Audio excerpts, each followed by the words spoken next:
माता गंगा जी महाराज शांतनु से जो पुत्र होता गंगा में फेंक देते। 7 को फेंका, 8वें को जब उन्होंने रोक लिया तो ये कोई नई घटना नहीं थी, ये घटना पहले ब्रह्मलोक में तय हो चुकी थी।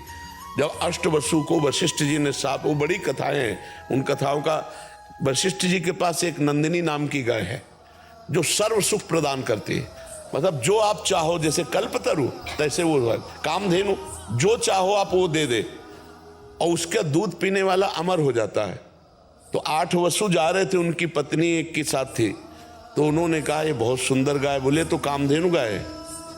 कामधेनु की महिमा बताई तो प्रलोभित हो गई और उसने कहा मृत्यु लोक में मेरी एक सखी है, इस गाय का अपहरण कर लो, इसका दूध पिलाएंगे तो अमर हो जाएगी। वो गाय अपहरण कर ली। थोड़ी देर में वशिष्ठ जी आए, वशिष्ठ जी देखा गाय नहीं, ध्यान के द्वारा देखा तो अष्टवसु लिए जा रहे, वहीं प्रकट हो गए और कहा तुम नीच कर्म किए, देवताओं से भी श्रेष्ठ वसु होकर के एक ब्रह्म ऋषि की गाय चुराई, जाओ तुम मृत्यु लोक को प्राप्त हो।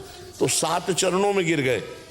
8वें की पत्नी ने ये सारा प्लान बनाया था, 8वें सम्मिलित सब थे। तब उन्होंने कहा महाराज मेरी कोई गलती नहीं, मैं केवल 7 था। तो बोले 7 ही जन्मोगे, पर जन्म लेते ही मुक्त हो जाओगे, लेकिन 8वां ये मुक्त नहीं होगा।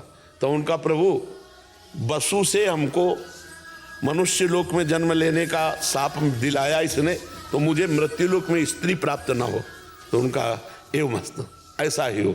तो देखो 7 जन्मते गंगा जी ने मार दिया, गंगा जी के जल में फेंक करके।